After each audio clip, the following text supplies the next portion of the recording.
In the past, I've told you about at different times about arresting people, what went down there. But when I would tell you about these things, how I arrested this person or I arrested that person when I was a parole officer, I never told you about this arrest. Now, I told you about when the 2 donut or 3 donut arrest, because the more stressful it was, the more donuts I would eat right after the person was locked up. But this arrest was not one of my standard arrests. This arrest actually began when I got a call uh, from my supervisor. Now, I worked I worked on Bonanza and Pecos. I had an office there. The worst thing about the county is they didn't like to spend a lot of money on air conditioning. Oh, no, no. So I had an office. So I would sit in that office. It was summer and it was hot and it was miserable. So I would sit there and think to myself, I want a nice, quiet day where I don't have to go anywhere. Just answer the phone when somebody needed me. On this particular day, that dream didn't happen. I get a call from my boss. He says, I want you to come to my office. Now, mind you, his office and my office were probably about 10, 15 feet apart, but I had to come to his office. So I got to his office and I said, yeah, you wanted me? He said, yeah, I want you to go pick up this person. I'm going to call him Trey. You go pick up Trey. I was thinking, this kid is on your caseload. You kept him there because you wanted to deal with him. And it wasn't because you thought he was really needy. He was a kid that you happened to think that his mother was gorgeous. So you gave me all the rest of the people on your caseload except for this one kid.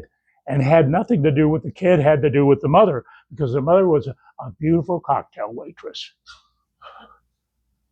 But nevertheless, he's the boss. I wasn't the boss. Now, mind you, keep in mind, this guy wasn't a little guy. He was about 6'5", 6'7". He was a pro football player. And I was thinking, were you really expecting problems from this guy? But nevertheless, you take orders and you do what you're told. So I got one of the other officers to go with me. And what we did, he said, well, he's going to be in this neighborhood probably. So I said, okay. So we're driving around in a county car. Now, if there's any cars in this community that don't have good air conditioning, it's county vehicles. And so we're driving around. It's the middle of July. It's hot and it's miserable. And we're looking for this one individual that's supposedly in the neighborhood. Now, how we found out that there was trouble there was that his mother called up and said, my son ran away from home. He's acting crazy. He's using drugs. He's doing this. He's doing all these bad things. So I said, oh, okay. I'll arrest him when I find him. So we drove and drove around for hours and hours and hours. I didn't want to go back to the office and leaving out there. All I knew about him was that he was a thief. He used drugs. Had a bad attitude. Thought he was tough. Every time he was arrested, he'd fight. So we kind of, you kind of just expect that. I never, when I was a parole officer, I didn't expect people to be nice. That wasn't my job. My job was dealing with people when they're not nice. And you have to deal with them in the amount of force that they exert towards you.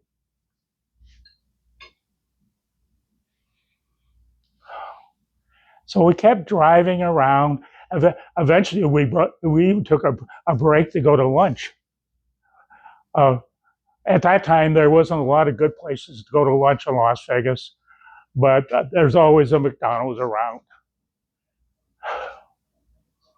And then we're back in the neighborhood again, and I look in the distance. And sure enough, I see him. At that point, I was thinking, how's he going to react? Now, I wasn't the driver. I was the passenger. The other officer was driving the car. So the closer we got, the more I was thinking to myself, this is going to go really smoothly. This is going to work out. We're all going to be singing cum laude. But that's not exactly the way it happened.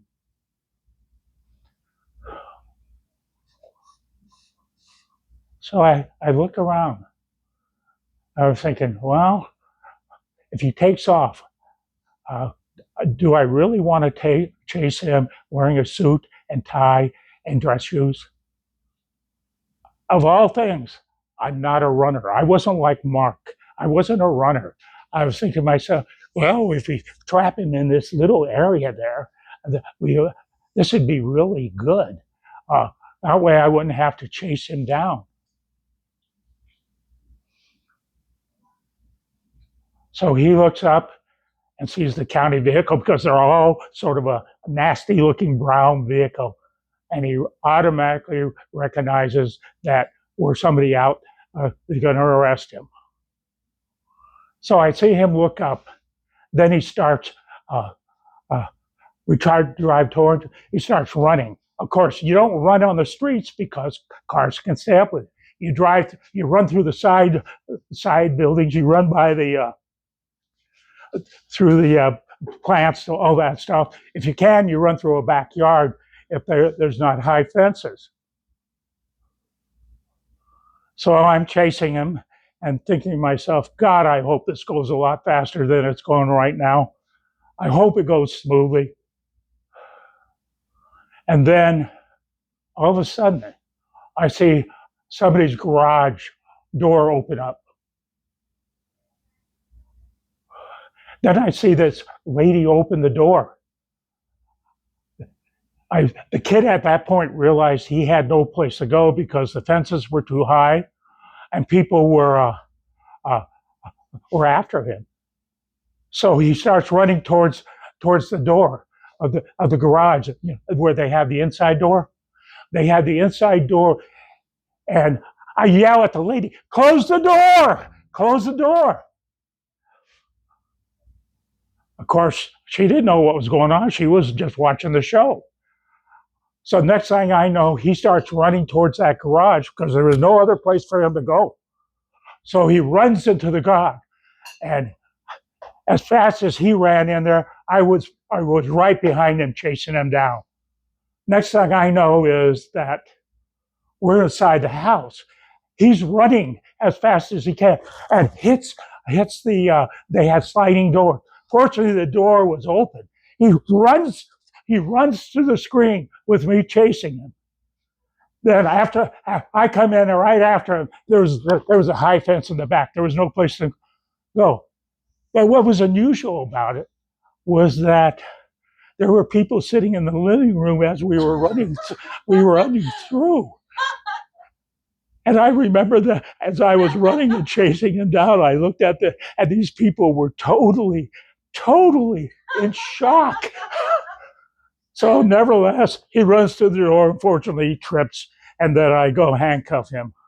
And then he was so tired, I was so tired, and that went relatively smoothly. So we go back out. And to be honest with you, I didn't say a word to those people because I was so embarrassed. I was thinking, well, I should have advised them that I was going through their door. But I was so embarrassed by that. And they were still in shock looking at us go out at the same time. This was definitely a 3-donut arrest. I spent as long as I could eating donuts so I could mellow out. Madam Toastmaster.